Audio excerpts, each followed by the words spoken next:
waktu zaman Orde Baru.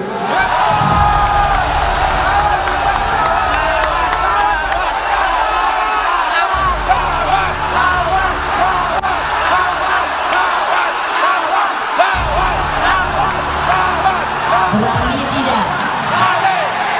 Berani tidak? Berani tidak? Merdeka! Merdeka!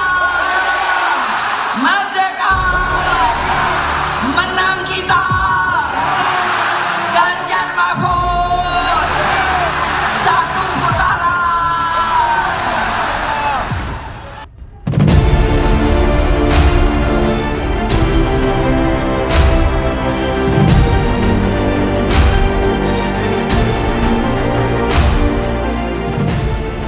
Wow, memang sangat merinding sekali ya. Di sini bahkan Ibu Megawati yang notabene berusia 76 tahun di sini, yaitu kembali menyemangati para relawan Ganjar Mahfud, yaitu melawan apa? Ya, melawan apa yang pernah dilawannya pada waktu lalu, ya, pada tahun 98 yang lalu. Di sini menurut saya orasi dari Ibu Megawati sangat keren sekali, sangat membakar jiwa dan semangat dari relawan Ganjar Mahfud di sini. Sangat keren sekali, padahal di usia 76 tahun. Ya biasanya kan kalau usia 70-an kan joget-joget, gemoy-gemoy. Tetapi di sini malah membakar semangat relawan dari Ganjar dan Mahfud. Di sini bahkan juga tagar PDIP trending nomor 1. Sangat keren sekali. Di sini bahkan juga dikomentari oleh Denny Siregar, pidato menggelegar dari Ibu Megawati ketika Prabowo yang baru berusia 72 tahun kembali ke sifat kanak-kanaknya. Joget gak jelas, Ibu Mega di usia 76 tahun, jiwa aktivisnya masih membara. Nah di sini bahkan juga dari Denny Siregar, Bu Mega jadi muda lagi karena menghadapi Pilpres rasa Orde Baru. Dan bahkan di sini relawan-relawan Ganjar Mahfud sangat semangat sekali dan bahkan meneriakan lawan, tidak takut. Ya, kita harus semangat ya, apalagi untuk memenangkan calon presiden masing-masing ya. Tetapi kita harus juga rukun, tidak menyebar hoax dan lain sebagainya. Tetapi kalau di sini menurut saya ya kita ketahui mulai dari putusan MK. Semuanya itu dimulai dari putusan MK. Tetapi tidak minta maaf, tetapi saat ini malah tidak terima, yaitu pencopotan dari ketua MK, yaitu paman dari Gibran di sini. Entah di sini apa.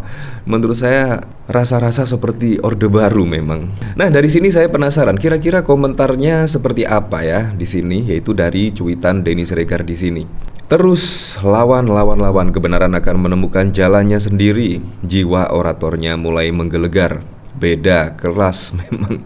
Semangat terus Bu Mega, lawan. Selalu nyenggol kubu lain, apalagi kalau bukan SDM Banteng. Geli liatnya nenek-nenek marah. Bayangkan loh, usia 76 tahun, perempuan lagi. Tetapi kita saat ini melihat PDIP seolah-olah dikeroyok oleh partai-partai yang gemuk, partai-partai yang sangat besar. Tetapi di sini jiwa dari Ibu Megawati memang jiwa dari aktivis. Makanya di sini bahkan juga tidak takut menghadapi hal tersebut. Walaupun kita lihat perpolitikan saat ini menurut saya ya seperti itulah, bahkan baliho-baliho banyak dicopot. Ya, Anda bisa menilainya sendirilah. Nah, di sini yaitu bahkan PDIP masih trending nomor 1. Ya, di sini bahkan banyak komentar dari para netizen-netizen. Di sini meski dalam beberapa isu saya tidak sejalan dengan PDIP, tapi untuk urusan ini saya sepakat denganmu, Bu. Kelompok manapun yang mau memakai kekerasan kepada rakyat akan kita lawan dan hadapi bersama. Nah, di sini bahkan juga dari David Wijaya kode keras, lawan. PDIP bukan parpol cengeng yang tersandera hukum dan terpaksa jadi sandal jepit anak haram konstitusi. Kelompok mau lakukan kekuatan kekerasan hadapi saya.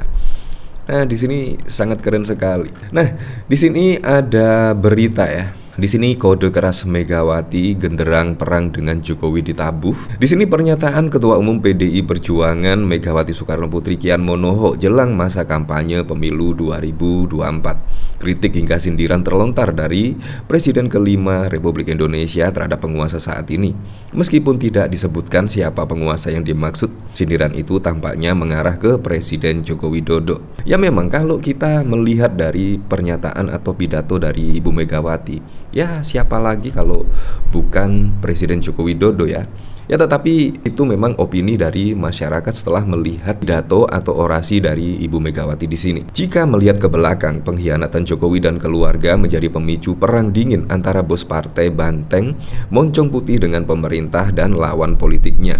Putra bungsu Jokowi, Kaisang Pangarep, merapat ke Partai Solidaritas Indonesia bukan sebagai kader biasa, tetapi langsung menjadi ketua umum. Nah, tetapi menurut saya bukan pengkhianatan yang dimaksud oleh Ibu Megawati ya. Ya kita ketahui mulai pertama itu putusan MK. Bayangkan putusan MK di situ loh.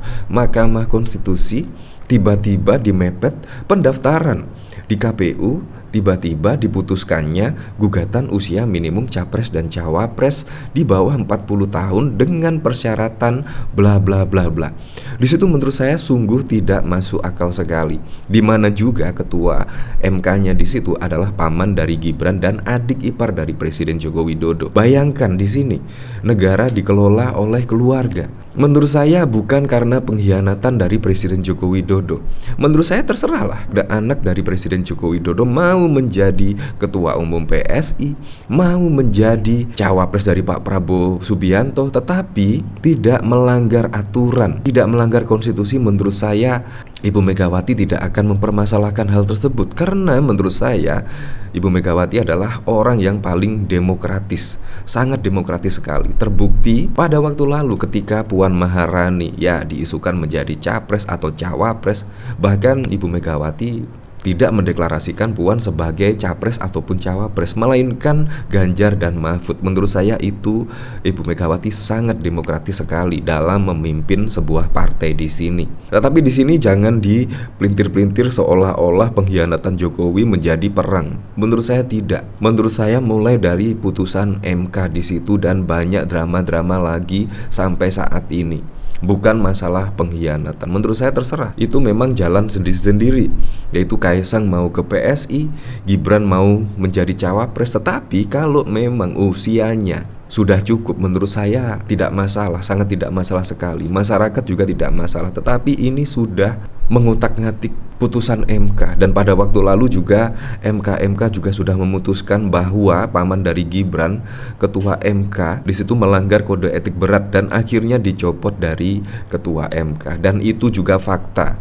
Di berita manapun juga mengabarkan hal demikian. Jadi bukan pengkhianatan kalau menurut saya. Kemudian manuver sang kakak Gibran Rakabuming Raka menjadi cawapres juga sangat kontroversial. Singkat cerita, putusan Mahkamah Konstitusi MK nomor 90 2023 terkait batas usia minimum capres dan cawapres memuluskan menjadi cawapres Prabowo Subianto. Pesaing utama Ganjar Pranowo Mahfud MD, paslon usungan koalisi PDIP.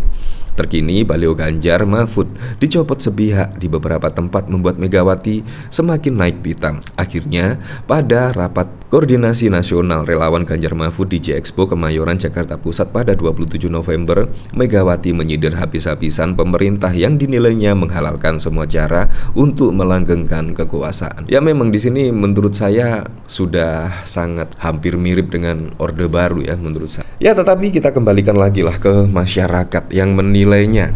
Besok tanggal 14 Februari kita tunjukkan siapa yang benar-benar bisa menjadi presiden pada periode 2024 hingga 2029.